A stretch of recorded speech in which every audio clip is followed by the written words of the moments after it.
وہ کل تک جو بہنوں کے لیے 4 دینار نہیں لا سکتا تھا، تخت پہ بیٹھ کے جب روٹی کھاتے دیکھا تو اماں تڑپ گئی، روئی، چیخیں ماری۔ میں نے کہا اماں کیا ہوا؟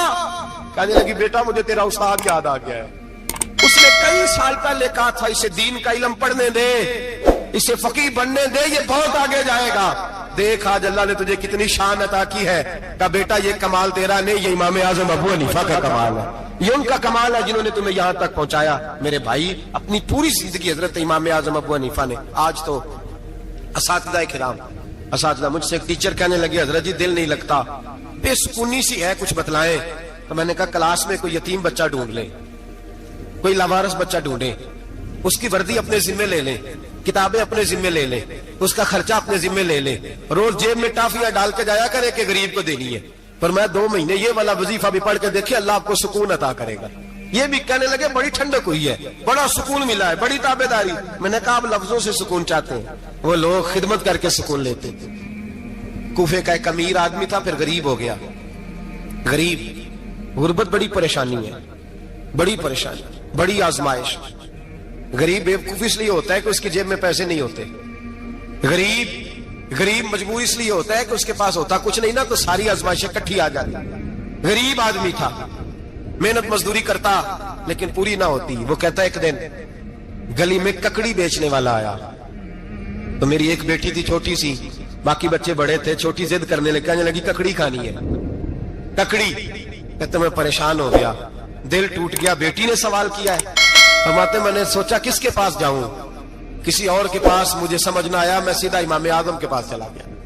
یہ شخص ہے جو مجھے دے گا بھی اور میرا پردہ بھی رکھے گا، مجھے دے گا بھی اور میرا، بولیے، میرا یہ پردہ بھی رکھے گا، یہ رسوا نہیں کرے گا، یہ فوٹو نہیں کھچائے گا، یہ فوٹو کھچا کے پہلے دن فیس بک پہ نہیں لگائے گا کہ میں غریبوں میں تھیلے بانٹ رہا ہوں، یہ اسی وقت اخبار والوں کو نہیں بلائے گا ایک تھیلا اور 6 اخباروں میں تصویریں، یہ اس طرح نہیں خیرات دے گا۔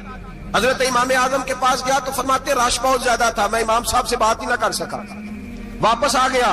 امام صاحب نے بندہ بھیجا، فرمایا پتہ کر یہ بندہ کسی ضرورت کے لیے آیا تھا، رش کی وجہ سے بات نہیں کر پایا۔ کہتے واپس میرے پیچھے بندہ بھیجا، وہ میرے گھر تک آیا، گھر آ کے اس کو حالات کا پتہ چل گیا، واپس گیا۔ کہتے ہیں 3 تھیلیاں اشرفیوں کی بھر کے امام اعظم لائے اور خود آئے اور رات کے اندھیرے میں آئے اور مجھے تھیلیاں دے کے نا تو میرے آگے ہاتھ باندھ دیے۔ میں نے کہا حضور ہاتھ کیوں باندھتے ہیں؟ آپ فرمانے لگے یار دکھ اس بات کا ہے کہ تو میرا پڑوسی تھا اور تیری غربت کا مجھے پتہ ہی نہیں چلا، تو میرے علاقے کا تھا اور میں نے سوچا ہی نہیں، میرا اپنا تھا مجھے خیال ہی نہیں آیا۔ فرمایا معاف کر دے، میری شکایت نہ کرنا کہ یہ میری طرف توجہ نہیں کرتا۔ علم بھی تھا، عمل کا نور بھی تھا، تقوی کا حسن بھی تھا، غریب کی مدد کا جذبہ بھی تھا۔ آج لوگوں پر مال کا فتنہ سوار ہوتا ہے، سب پر نہیں لیکن زیادہ لوگوں پر۔ جیسے جیسے مال آتا جاتا ہے ویسے ویسے عقل بھی آتی جاتی ہے، ویسے ویسے سیانے بھی ہوتے جاتے ہیں۔ کہتے ہیں وہ بھی کمائے وہ بھی کرے، میں تو ٹیکنیکلی بڑا ہوں، میں عقل مندی میں بڑی، نہ بہن کی فکر رہتی ہے، نہ بھانجوں کی فکر رہتی ہے، نہ رشتہ دار کی فکر رہتی ہے، نہ دائیں بائیں کچھ دیکھتے ہیں۔ لوگ جیسے جیسے پاورفل ہوتے جاتے ہیں ہٹتے جاتے ہیں، کٹتے جاتے ہیں، امیروں سے گرانے لگتے جاتے ہیں، آگے کی طرف دیکھتے جاتے ہیں۔ امام اعظم ابو حنیفہ رحمت اللہ علیہ نے ساری زندگی پیار کیا، محبت بانٹی، علم، فقاہت، تقوی، روشنی۔ آج لوگوں کو علم ہوتا ہے پر علم کا نور نہیں ہوتا، ہمیں بہت ساری باتوں کا پتہ ہوتا ہے پر وہ باتیں ہمارے لفظوں میں ہوتی ہیں، ہم اس کے حسن سے آگاہ۔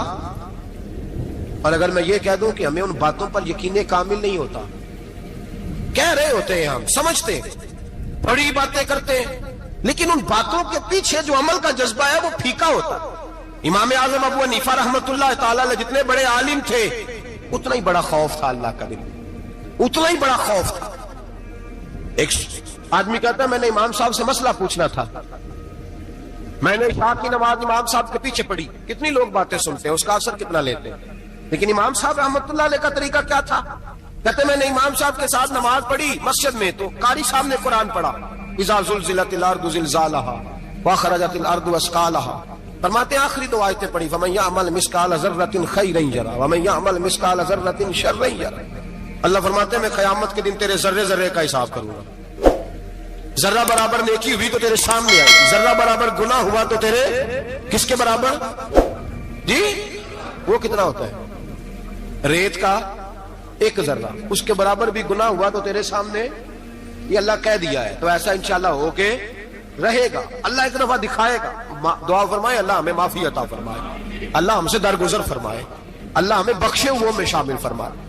یہ آیت امام صاحب نے سنی تو کہتے ہیں میں نمازی سارے چلے گئے تو امام صاحب بیٹھے اور یوں نہ اپنی داڑھی پکڑ لی, چراغ ٹمٹما رہا, کہتے ہیں داڑھی پکڑ لی اور امام صاحب بیٹھے. میں نے کہا کہ کسی محویت کے عالم میں ہے, سوچ میں, چلے میں تھوڑی دیر میں آتا ہوں. کہتے ہیں میں 2 گھنٹے کے بعد آیا تو امام صاحب ایسے بیٹھے داڑھی پکڑی ہوئی. میں نے کہا ٹھہر کے آتا ہوں. میں پھر 1-1.5 گھنٹے کے بعد گیا تو ویسے بیٹھے. کہتے ہیں تہجد کا وقت ہو گیا, میں مسجد میں گیا تو چراغ ٹمٹمانے لگا, ختم ہونے کے قریب آ گیا. امام صاحب بیٹھے, اب میں نے دیکھا کہ آنکھیں آنسوؤں سے بھری ہوئی ہیں اور اپنی داڑھی پکڑ کے کھینچ رہے ہیں اور کہتے ہیں یا اللہ تو اگر ذرے ذرے کا حساب لے گا تو ابو حنیفہ تو الجھ جائے گا.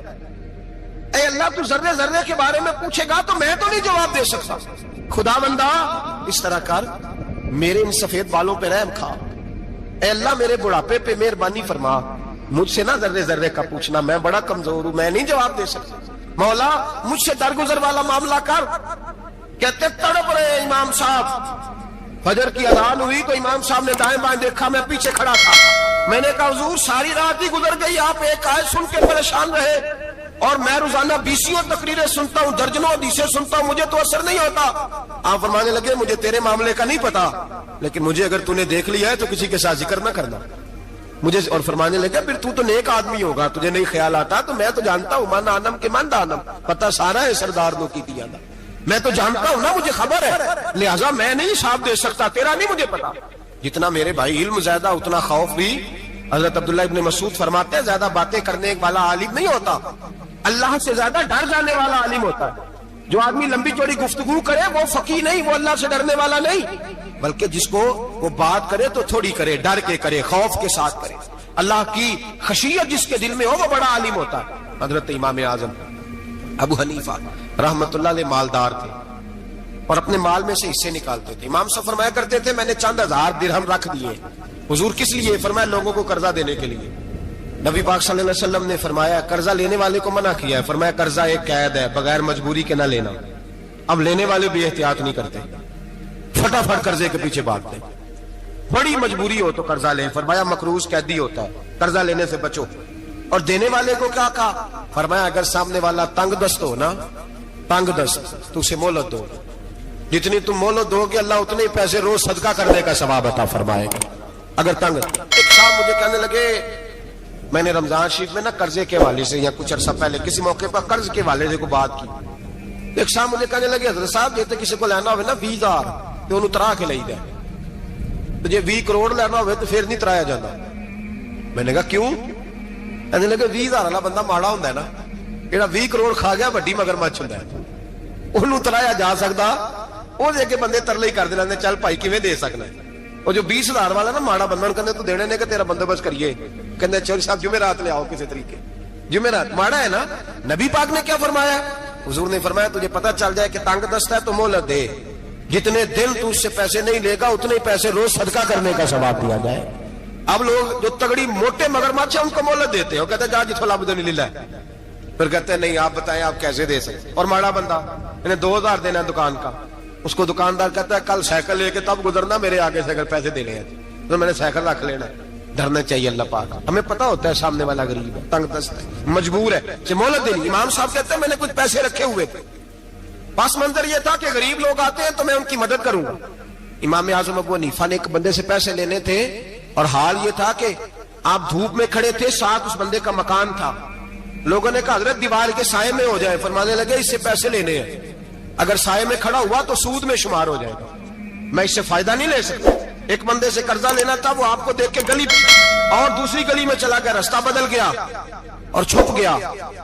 امام صاحب رونے لگے, کہنے لگے اے اللہ میں اتنا برا ہو گیا ہوں کہ تیرے بندے مجھ سے چھپنے لگے, اس کو ڈھونڈ کے لائے, کیوں چھپتا ہے؟ کہ حضور آپ کے پیسے دینے ہیں. آپ نے فرمایا جا میں نے اللہ کی رضا کے لیے معاف کیے, آج کے بعد چھپنا نہ. اس لیے میں نہیں چاہتا کہ تجھے کوفت ہو, تو میری طرف دیکھ کے چھپنے لگا ہے, میری طرف دیکھ کے. غریب تو بھائی گلیوں میں گھستے پھرتے ہیں کہ کوئی بندہ مل نہ جائے. مقروض آدمی پتہ اس وقت چلتا ہے جب خودکشی کر گیا, پتہ اس وقت چلتا ہے, پھر لوگ آتے ہیں اس کے بچوں کو کہتے ہیں فکر نہ کرنا ہم تیرے ساتھ ہیں.